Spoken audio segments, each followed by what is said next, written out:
दोस्तों नमस्कार। आज फिर हम एक ऐसी ही कहानी लेके आए हैं जो कि हमारे दिलो दिमाग पर एक गहरा असर छोड़ने वाली है।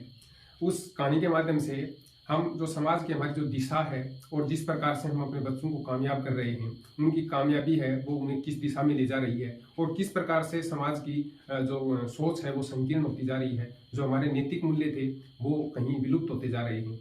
तो इस टाइप की जो कहानी है इसके माध्यम से हम आपसे ये शेयर करना चाहते हैं कि कहीं हम ये गलती हम तो नहीं कर रहे हैं। तो इस टाइप की चीज़ें हैं उनके अंदर हमें समय रहते पता चल जाए और समय रहते हम बदलाव कर लें, ये बहुत ज़रूरी है और समाज को सही दिशा देने के लिए ये इस टाइप की चीज़ें हैं, ये होनी चाहिए, हमें पता होनी चाहिए। तो दोस्तों शुरू करते हैं आज का हमारा ये वीडियो।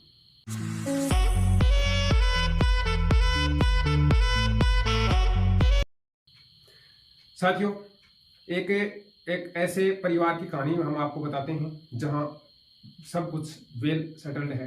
यानी एक कर्नल साहब हैं और वो रिटायर होने के बाद में अपने पुश्तैनी घर है उसमें रहना शुरू करते हैं। उनकी अच्छी खासी इनकम है, अच्छी रेपुटेशन है समाज में और इस टाइप से उनकी ज़िंदगी है वो काफ़ी अच्छे से चल रही है। उनके 2 लड़के हैं और देखिए कि उनकी जो खुशी है या उनका सौभाग्य है ये हम कह सकते हैं कि दोनों ही लड़के हैं वो अच्छे खासे पढ़े लिखे हैं और दोनों इंजीनियर हैं, लेकिन वो उस शहर में नहीं रहते जिस शहर में कर्नल साहब रहते हैं।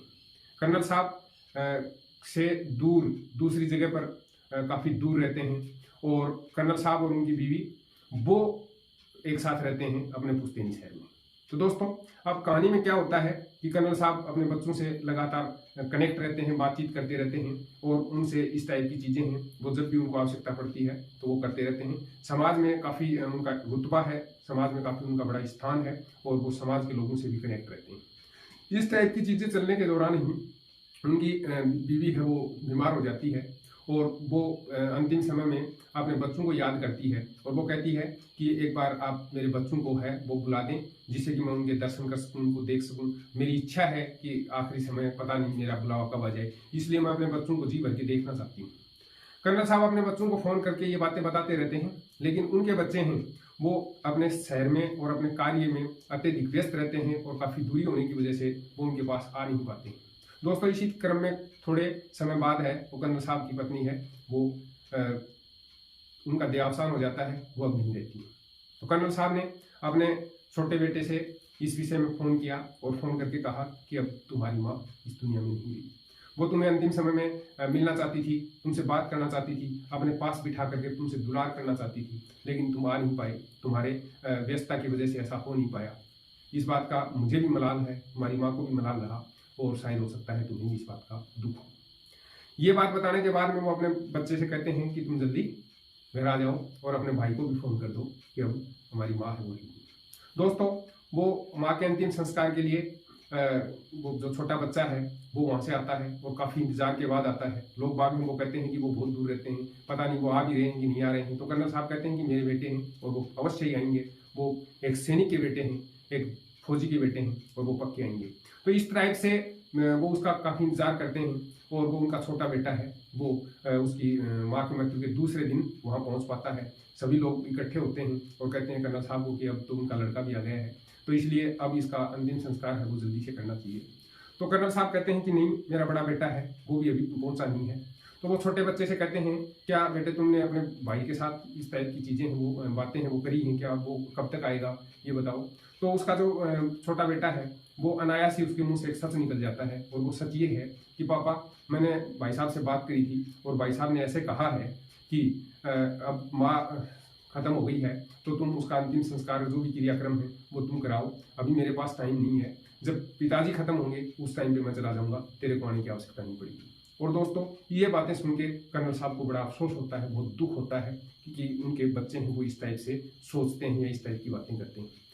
दोस्तों कर्नल साहब अपनी पत्नी का अंतिम संस्कार करवाने की बजाय कमरे के अंदर जाते हैं एकांत में और वहाँ जा करके और राइफल थी उस राइफल से वो उसको उतार लेते हैं और फिर वो क्या करते हैं कि एक लेटर समाज के नाम लिखते हैं कि हे समाज, मैं आप सभी लोगों को हाथ जोड़ करके माफ़ी की विनती करता हूँ, रिक्वेस्ट करता हूँ। मैंने इस समाज को 2 ऐसे नालायक बेटे पैदा किए हैं जो अपने माँ बाप के अंतिम संस्कार के भी बाटे कर रहे हैं, बंटवारा कर रहे हैं।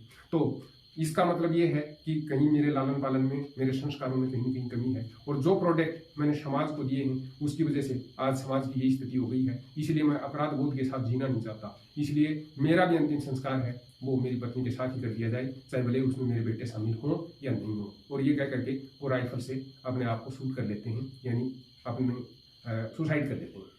तो दोस्तों, जब ये घटना घटित होती है, ये घटना बहुत झकझोरने वाली है और बहुत सोच विचार करने वाली है कि हम इस समाज को कहाँ ले जा रहे हैं, और ये जो सफलता है इसके मायने क्या हैं, और हम सक्सेस किस चीज़ को समझते हैं। इस टाइप की चीज़ें हैं, ये हमारे को बहुत विचार करने की आवश्यकता है। कर्नल साहब समाज से बहुत अपराध बोध से ग्रसित होकर के क्षमा मांग रहे हैं, और उसके पीछे की कहानी ये है कि उनके जो बेटे हैं वो सक्सेसफुल इंसान नहीं हैं, वो इस देश के सभ्य नागरिक नहीं बन पाए हैं, इस समाज को योगदान देने वाले जो मूल्य हैं वो देने वाले नहीं बन पाए हैं। इसलिए कर्नल साहब हैं वो कह रहे हैं कि मेरी पत्नी के साथ मेरा भी अंतिम संस्कार कर दिया जाए, जिससे कि मेरे बेटों को बार बार इस तरह से आना नहीं पड़े, और मैं इस अपराध बोध के साथ जीना नहीं चाहता। दोस्तों, बहुत गंभीर बात है और सोचने वाली बात है। जो हम अपने बच्चों को जो जिस प्रकार के संस्कार दे रहे हैं और जिस प्रकार से उनको कामयाबी की परिभाषा सिखा रहे हैं, कहीं हम उसी दिशा में तो नहीं बढ़ रहे हैं। ये बहुत सोचने वाला, विचार करने वाला और अपने जो फैसले हैं उनके ऊपर रिव्यू करने वाला एक इस टाइप का वाकया है। इसके ऊपर हमें बहुत गहराई से मनन चिंतन करना चाहिए कि हम कहीं गलत दिशा में तो नहीं बढ़ रहे हैं। कामयाबी के जो मायने हमने घड़ दिए हैं, जो एक तस्वीर हमने कामयाबी की बना ली है, वो कहीं गलत तो नहीं है। कामयाब करके हम क्या साबित करना चाहते हैं या कामयाबी का मतलब क्या है, वो मतलब अभी तक हम समझ नहीं पाए शायद। और इसलिए इस प्रकार की घटनाएं समाज में नित्य प्रति देखने को मिलती हैं। दोस्तों, आप ठंडे दिमाग से और ये विचार जरूर करिएगा, अपने बच्चों में संस्कार जरूर डालिएगा, जिससे कि वो समाज के लिए कोई बोझ नहीं हो, बल्कि समाज को एक नई दिशा देने वाले नागरिक, उसके सभ्य नागरिक बन सकें। इस टाइप की चीज़ें हैं, हमें करने की आवश्यकता है और हमें करनी चाहिए। दोस्तों, इसी टाइप के बहुत सारे वीडियोस हम इस चैनल पर डालते रहते हैं, जिसके माध्यम से हम एक अच्छी ज़िंदगी जी सकते हैं, समाज को एक नई दिशा दे सकते हैं। एक ऐसी मुहिम चलाने का हमने निर्णय किया है, जिससे कि समाज के ऐसे लोग हैं जो इस समाज में बदलाव चाहते हैं या उसके नैतिक मूल्य हैं उनको बना के रखना चाहते हैं।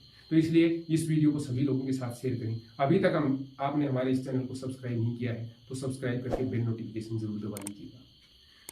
फिर मिलते हैं किसी ऐसी एक नई स्टोरी के साथ। तब तक अपना ख्याल रखिएगा, सोचिएगा जरूर। Bye bye.